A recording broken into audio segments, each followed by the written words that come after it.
얘들아, 영과 할매랑 놀자. 한자 이야기 12화 팥죽 할멈과 호랑이의 3차시 한자를 그림으로 이야기로 쉽게 알아보는 과정을 한번 해보겠습니다.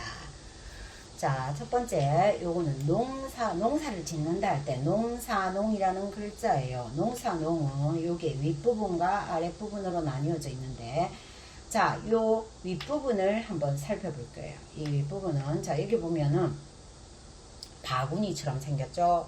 자, 이거는 대나무나 쌀이로 만든 바구니 모양을 뜻하는데, 이 바구니 모양이 이렇게 굽어져 있더라. 그래서 이런 굽은 모양을 바구니의 굽은 모양을 본떠서 만든 글자로 구불곡이라는 글자인데, 우리가 뭐 합창곡, 기악곡, 성악곡 할 때 악곡, 곡의 글자로도 쓰입니다. 왜 음률이 이렇게 보면 이렇게 막 굽어지듯이 이렇게 움직이잖아요. 자, 그래서 그리고 그 다음 요 밑에 있는 이 글자는 별진, 용진, 날신. 여기서 용진은 다섯째 지지신이라고 볼 수 있어요. 자축, 인묘, 진사, 음미할 때 진, 용띠를 뜻하는 다섯째 지지신. 이렇게 세 가지 부분으로 나눌 수 있는데, 자, 여기에서는 별진자로 쓰였다고 볼 수 있어요. 자, 이거는 뭐냐 하면은, 이게 앞이 이렇게 뾰족하게 생겨있는 농기구의 모양에서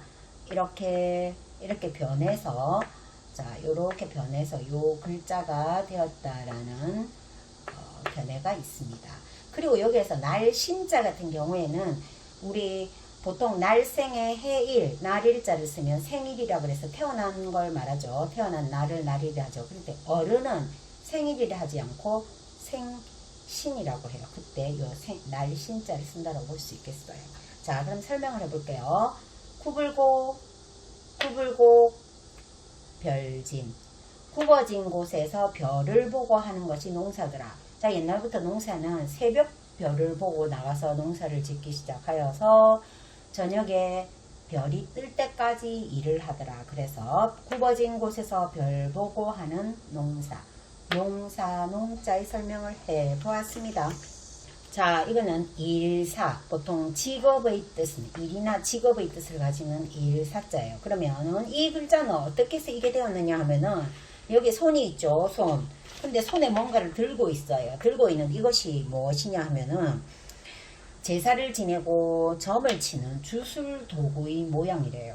그래서 손에 제사를 지내고 점을 치는 주술 도구를 손에 쥔 모습의 상형자로 후에 일이나 직업의 뜻을 갖게 되었다고 합니다. 자, 이 주술 도구가 이렇게 있고 밑에 요거는 손이죠. 자, 이렇게 해서 이 글자가 되었다고 볼 수 있겠습니다. 손에 제사를 지내고 점을 치는 주술 도구를 쥔 모습을 상형한 글자로 일과 직업의 뜻을 나타낸다고 되어 있습니다. 자, 순서 한번 볼게요. 자, 입구처럼 하고 이렇게 손처럼 생긴 거 하고 맨 마지막에 요거를 갈고리를 해준다고 볼 수 있어요. 자, 다음 글자 마늘다죠. 마늘다는 팔화, 개미와 배짱이에 옮길이 할 때 이 마늘다를 한번 배운 적이 있어요.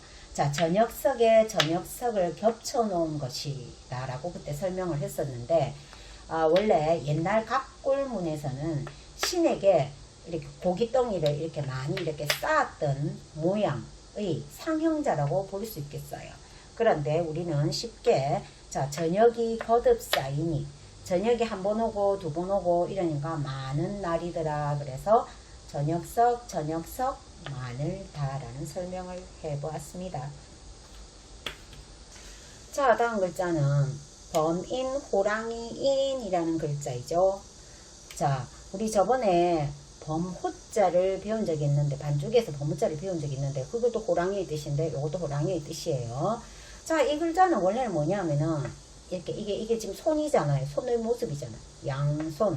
양손으로 화살을 바로 펴고 있는 것이라는, 옛날에 해석이 있어요.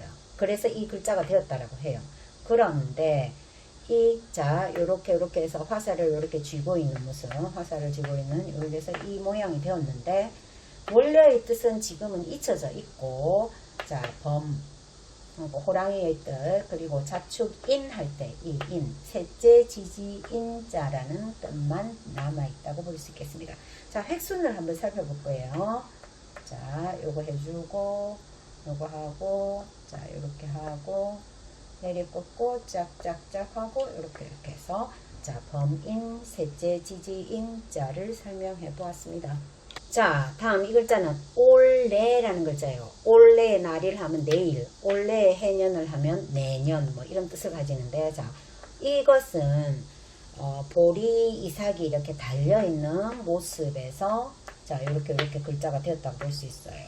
자, 이렇게 해서.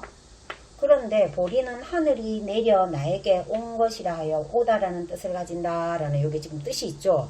이것은 무슨 말이냐 하면은, 옛날 농경사회에서 가을에 벼를 수확을 하고 나면은 그걸 가지고 이제 땅 주인한테 또 쌀로 좀 주고 뭐 그러고 나면은 겨울을 먹고 나면은 먹을 것이 없는 거예요. 그래서 이 봄을 보통 춘궁기라고 하는데 그 춘궁기가 지나고 나면은 이제 보리를 수확을 하겠죠.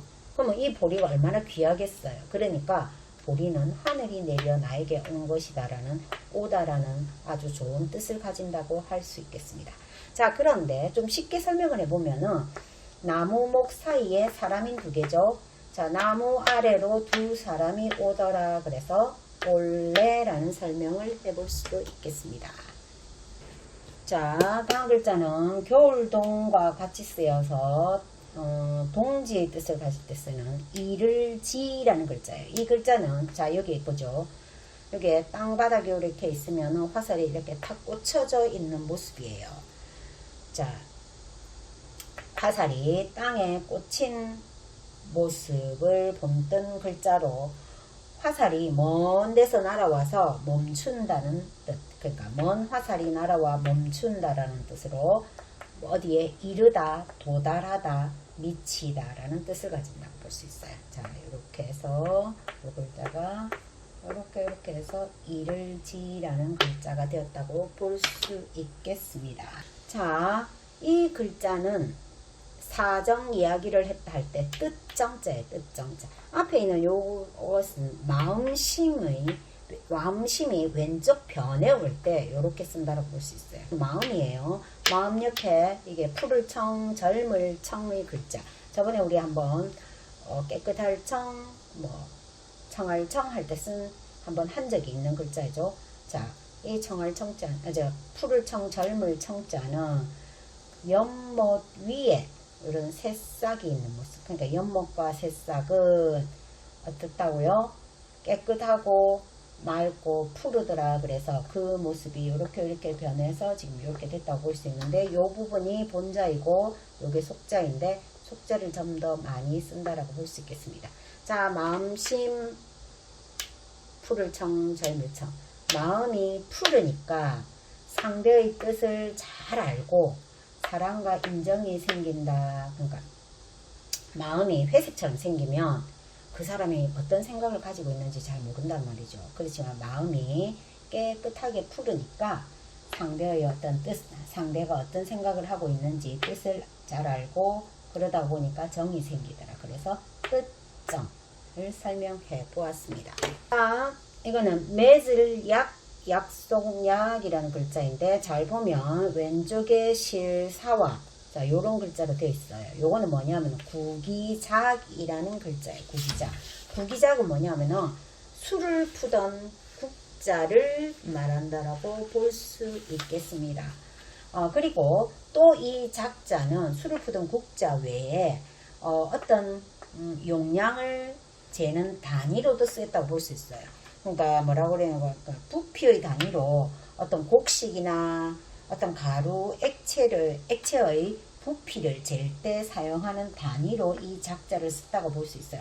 작이 10번 모이면 홉이 되고, 홉이 10번 모이면 되가 되고, 되가 10번 모이면 말이 되고, 이렇게 작, 홉, 되, 말로 자, 그러니까 어떤 부피의 단위의 제일 작은 단위라고 볼 수 있겠습니다.